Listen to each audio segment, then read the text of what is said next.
சாம்பார் பொடி எப்படி பண்ணுறதுன்னு பார்க்கலாங்களா?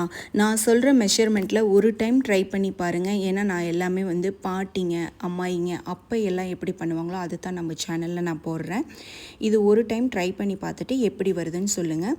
1 கிலோ மிளகாய் எடுத்தோம்னா அதுக்கான மெஷர்மெண்ட்டு தான் நான் இப்போ சொல்கிறேன். இந்த மாதிரி 100 கிராம் டம்ளர் வச்சும் நீங்கள் மெஷர் பண்ணிக்கலாம். இல்லை உங்களுக்கு மெஷர்மெண்ட் பண்ணுறதுக்கு உங்கள்கிட்ட மெஷர்மெண்ட் ஸ்கேல் இருக்குன்னா அந்த மாதிரியும் நீங்கள் பண்ணிக்கலாம். இப்போ 1 கிலோ மிளகாய்க்கு சீரகம் 100 கிராம், மிளகு 100 கிராம், அப்புறம் கடலைப்பருப்பு 100 கிராம், இந்த மாதிரி பட்டை, கிராம்பு, சோம்பு, கசகசா இது எல்லாம் சேர்ந்துனது 1 ஸ்பூனுங்க.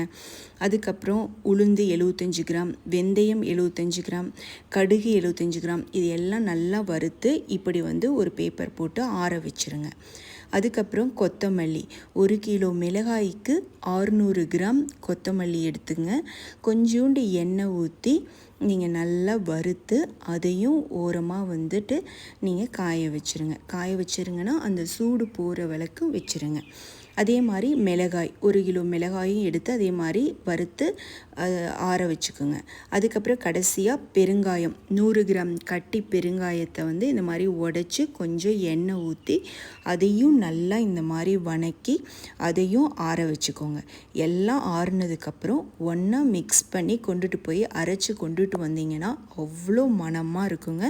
அதில் ஒரு டைம் நீங்கள் சாம்பாரோ இல்லை குழம்போ வச்சு பார்த்துட்டு எப்படி வந்துச்சுன்னு சொல்லுங்கள்.